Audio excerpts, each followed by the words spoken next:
I'm not anti-gun. I'm anti being shot in the back while you're holding your fiance's hand riding in a car. Fast täglich erreichen uns Nachrichtenbilder von Schießereien in den USA. Das Thema Waffen spaltet das Land.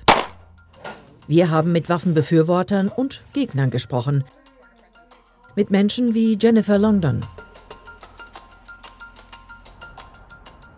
Fahrt zu dem Ort, an dem Jennifer Longdons Leben vor genau 18 Jahren für immer eine Wende nahm. Ein Parkplatz vor dem Paradise Valley Einkaufszentrum. It was about 9:15 at night.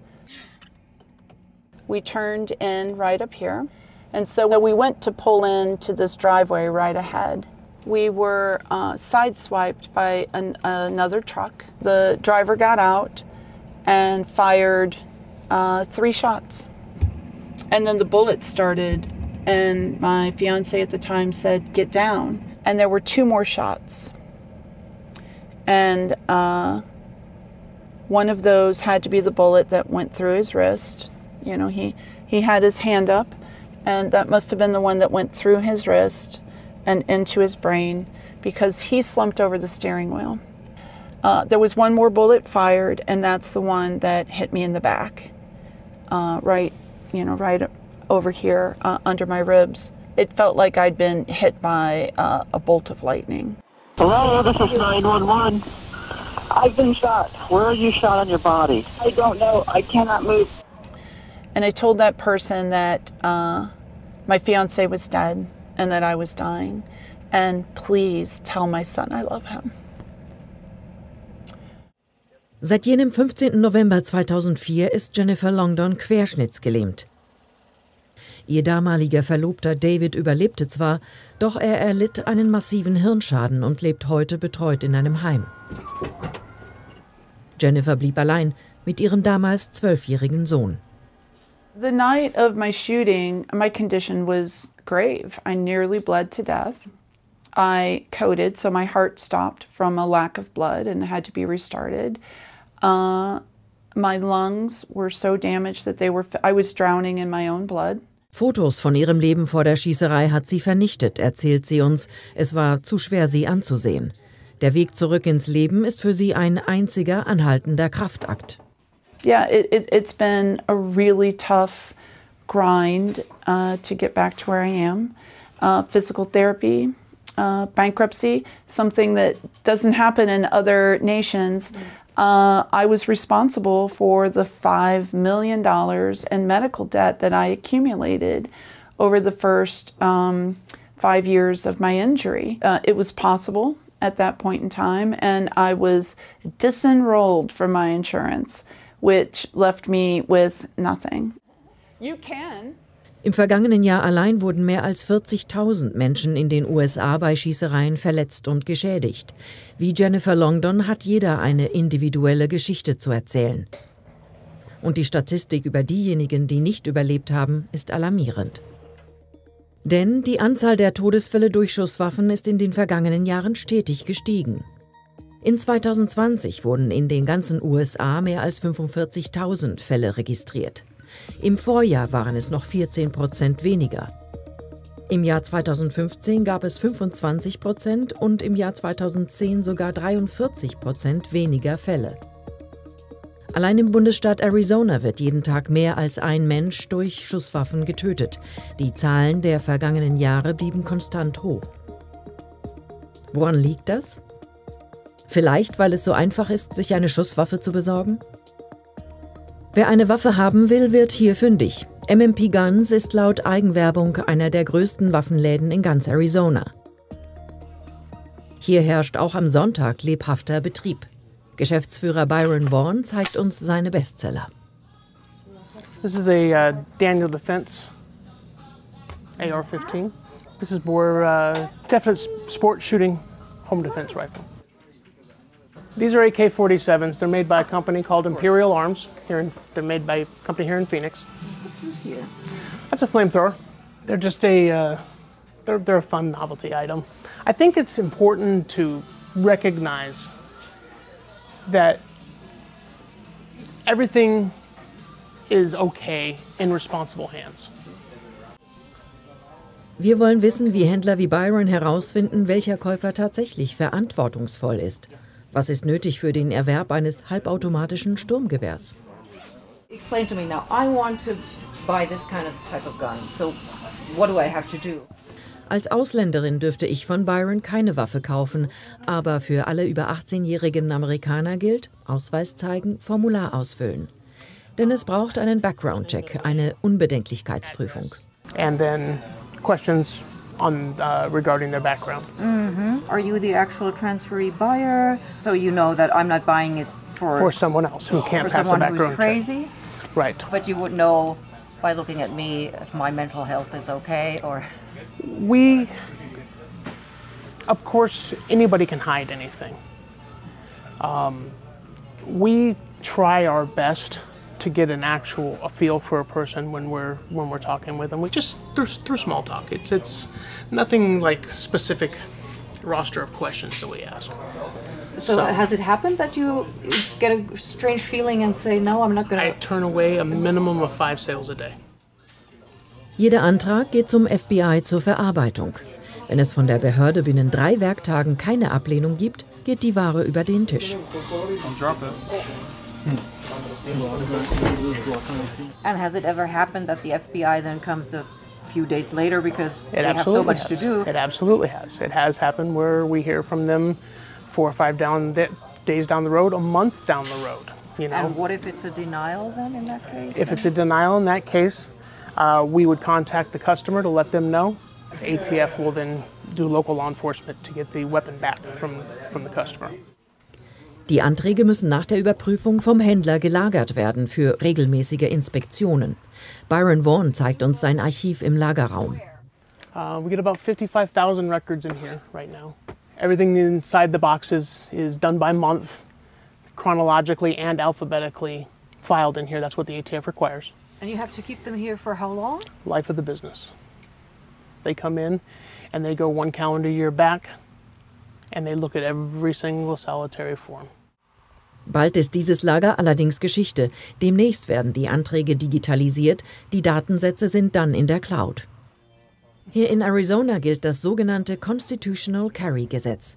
Wer hier im Laden legal eine Schusswaffe erworben hat, darf sie auch verdeckt tragen, ohne extra Genehmigung. Der Geschäftsführer ist da keine Ausnahme. You know, when I go to make a deposit at the bank, I'm carrying my gun. You know, when I go to the grocery store at night on the way home, I have a gun. Pretty much anywhere I go, I have a gun on me. Ein Grundrecht, das bekanntlich in der Verfassung der Vereinigten Staaten verankert ist. Das Dokument, auf dem die große Debatte um Waffenrechte in den USA beruht, ist das sogenannte Second Amendment.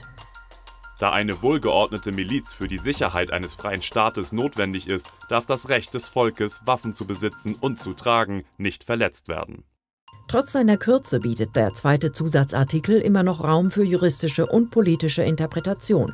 Geschrieben wurde das Dokument 1791. Für die Waffenbefürworter ist dieser Text geradezu heilig.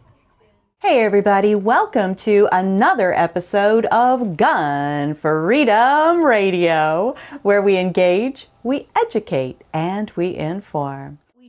Cheryl Todd bei der Aufnahme ihres Podcasts Gun Freedom Radio. Heute zu Gast Diana Muller aus Oklahoma. Die ehemalige Polizistin leitet das DC Project, eine Plattform für Frauen, die sich für Waffenrechte einsetzen. We have straight, we have gay, LGBTQ, we have black, white, Asian, Latina, you name it. It's just like it's a melting pot. And the Second Amendment is that glue that holds us all together. It should hold us all together. Cheryls Themen, alles was mit Waffen, Politik und vor allem Fragen rund um das Second Amendment zu tun hat. Denn das Dokument wird ihrer Meinung nach absichtlich missverstanden. Dagegen kämpft sie an. Wir wollen wissen, inwiefern dieses Dokument, das vor 230 Jahren geschrieben wurde, noch zeitgemäß ist. The core values of it are your freedom to say what you want, right? That's the First Amendment. And then with the Second Amendment, it's that piece that allows you to protect those things as well as your one and only God-given life. That's timeless. These core values are timeless. Neben ihrem Podcast führt Cheryl Todd gemeinsam mit ihrer Tochter ein Familienunternehmen. Das Auktionshaus Pot of Gold ist ein Sammlerparadies. Sie ist außerdem das dezidiert weibliche Gesicht unterschiedlicher Waffenlobbygruppen, einschließlich der NRA, die bislang männerdominiert waren. So there are many places that women can safely and discreetly carry a firearm and still interact perfectly normal in their environment. Are you armed now? I would never say. I would never say, because that is, a part of the whole concealed carry.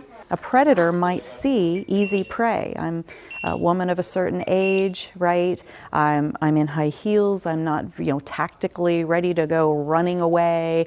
These kinds of things. And so here in Arizona, where we do have constitutional carry, the bad guys got to consider that, right?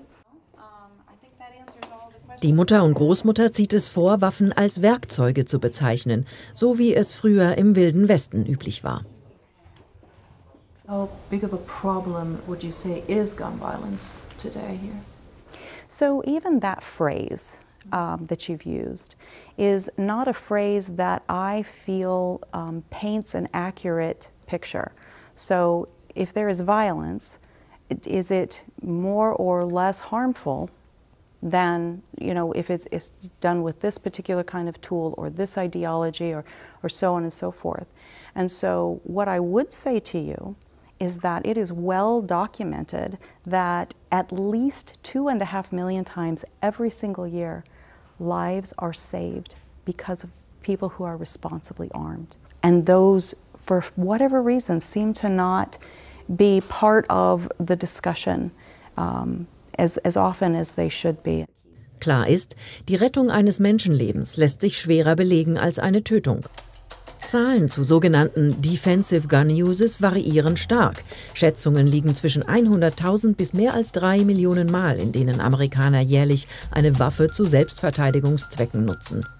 Und auch für diese Fälle lässt sich kaum wissenschaftlich nachweisen, dass der Waffengebrauch Leben gerettet hat. Trotzdem sind solche Zahlen aus Sicht der Waffenbefürworter ein schlagkräftiges Argument.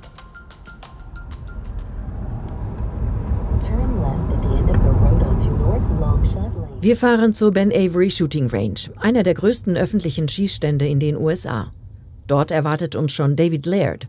Er ist nicht nur Vizepräsident der Arizona Citizens Defense League, einer Lobbygruppe für Waffenbefürworter, sondern auch Geschäftsführer einer Selbstverteidigungsschule und lizenzierter Trainer für jegliche Waffenarten, die er uns alle zum Vorführen mitgebracht hat. The AR is probably the most popular one that's talked about everywhere you go. Typically shotguns are the most prevalent for home defense. Simple and easy to use. This one is an AK-47. And what are these used for? These ones? Yeah. This one I use as my everyday truck gun. Truck gun? Yeah. Okay. So if I'm going to go teach classes, or if I'm going to go on a long road trip, this goes with me in my truck, along with my body armor, my magazines, everything, so that, if I'm stuck downtown and riots break out, I can't drive away and avoid it. I have this, and I'll get home. David Laird war früher beim Militär, wie bereits seine Urgroßväter. Sein Familienstammbaum, den er auf den Arm tätowiert hat, reicht bis zu Pilgervätern der Mayflower. Der vierfache Vater repräsentiert in Arizona das sogenannte FASTA-Programm. Die Organisation bietet Trainingsprogramme für Schulen an zum Umgang mit Schul-Schießereien. Im Bundesstaat Ohio ist das Programm bereits an einigen Schulen im Einsatz. Hier Aufnahmen vom dortigen Training.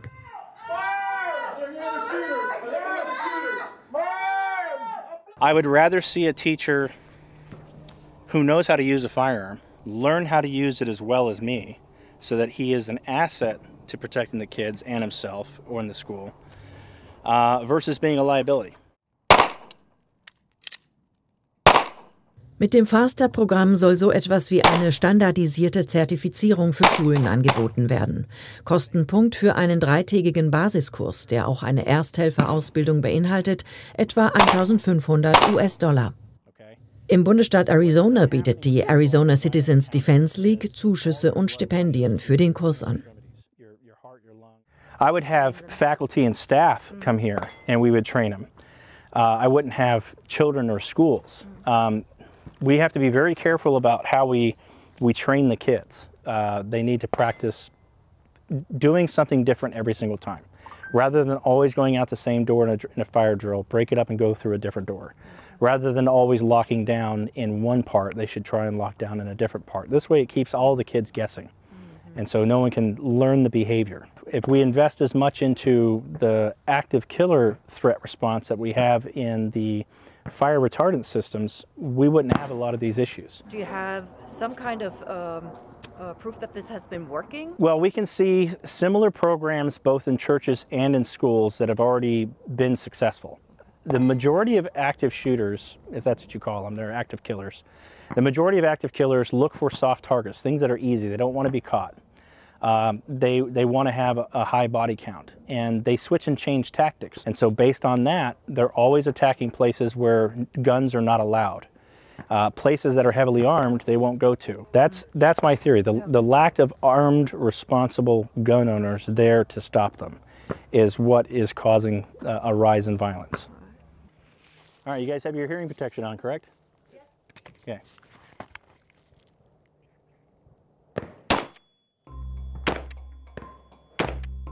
Kinder. Wenn es um sie geht, wird die Debatte um Waffengewalt wohl am leidenschaftlichsten geführt. Im vergangenen Jahr wurden 35 sogenannte School-Shootings an grund- und weiterführenden Schulen registriert, bei denen Menschen getötet oder verletzt wurden. In diesem Jahr sind es bis jetzt schon 47 solcher Fälle. Dabei wurden 132 Menschen getötet oder verletzt. In Downtown Phoenix treffen wir einige Aktivisten, die das andere Spektrum der Debatte repräsentieren. Aaron Marquez ist Mitglied des Schulvorstandes in Phoenix und Armeeveteran. Laura Tarek und Marie Thurl arbeiten beide ehrenamtlich für Moms Demand Action, eine Organisation zur Prävention von Waffengewalt. Die Organisation ist die sichtbarste Lobbygruppe, die sich für strengere Waffengesetze einsetzt. Gegründet nach dem Massaker an der Sandy Hook Grundschule 2012, wuchs die Anti-Waffen-Initiative zu einer landesweiten Bewegung heran. You think the gun lobby's strong? You don't know moms. Sie organisiert Demos, Kampagnen und mobilisiert Frauen, direkten Druck auf ihre Kongressabgeordneten auszuüben. Mittlerweile gibt es in jedem Bundesstaat einen eigenen Verband und hunderte Ortsgruppen wie die in Phoenix. Das Thema ist für sie alles andere als abstrakt. Maries Sohn erlebte erst vor kurzem eine gefährliche Situation im Zusammenhang mit Waffengewalt, auf die sich seine 8. Schulklasse bereits in diversen Übungen vorbereitet hatte. It happened at the spaghetti factory where someone fired a shot at someone else and they didn't capture them at first, so the police told us to go into lockdown. Yeah, it was definitely scary, but I had a plan. I stood behind, or crouched behind the piano with a chair, so if anyone came in, even though there's not a good chance that it would work, but just throwing a chair at them or going for their legs, just so that it would stop them for a minute so they didn't kill anyone. What do you think about this idea of providing not only teachers, but the staff with some kind of a training on firearms? So as a veteran who deployed twice to Afghanistan with the United States Army, I know that when I went to basic training, there was weeks of dry fire exercises before we could even put bullets into any of the weapons that we had access to on the shooting range. When you train, you pull those weapons out and there's a very secure process. But to expect a school district or teachers or anybody on campus to meet that same level of training detracts from their primary mission of educating our children And they didn't sign up for that. Especially in a school shooting situation, many times these are former students or current students, and so asking a teacher to, putting them in the position of potentially having to end the life of one of their former students, no teacher should have to be in that position. So we all agree we want our kids to be safe. The difference of opinion is on how to actually go and do that. So for me, I have a degree in medicine. I believe in statistics, so I want to follow the evidence. And more guns just mean more shootings. Zurück zu Jennifer Longdon. Heute führt sie in Arizona politisch den Kampf gegen Waffengewalt an. I'm Jennifer Longdon, a mom. Als stellvertretende Vorsitzende des Abgeordnetenhauses brachte sie ihr Anliegen bis vor den US-Kongress. Thank you for being here and sharing your story. You may testify. I've struggled with what to tell you about gun violence. You have stacks of studies and reports in your offices, and those have not moved this body to action. Neither have the personal stories of hundreds of thousands of survivors that have been told in these halls.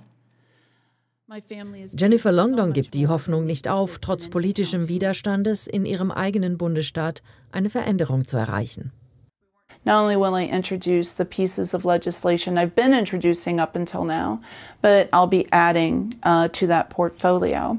And it's stuff like, if you're going to own guns, you need to store them safely with a gun lock or in a gun safe. You can't just have them laying out around your house. These are simple, common sense solutions that several of my colleagues on the other side of the aisle fight. The Second Amendment, the part that they always point to is the part that says shall not be infringed. And I like to point out to them the part that says well regulated. Again, I'm not anti-gun. I just want to ensure that we have responsible gun ownership.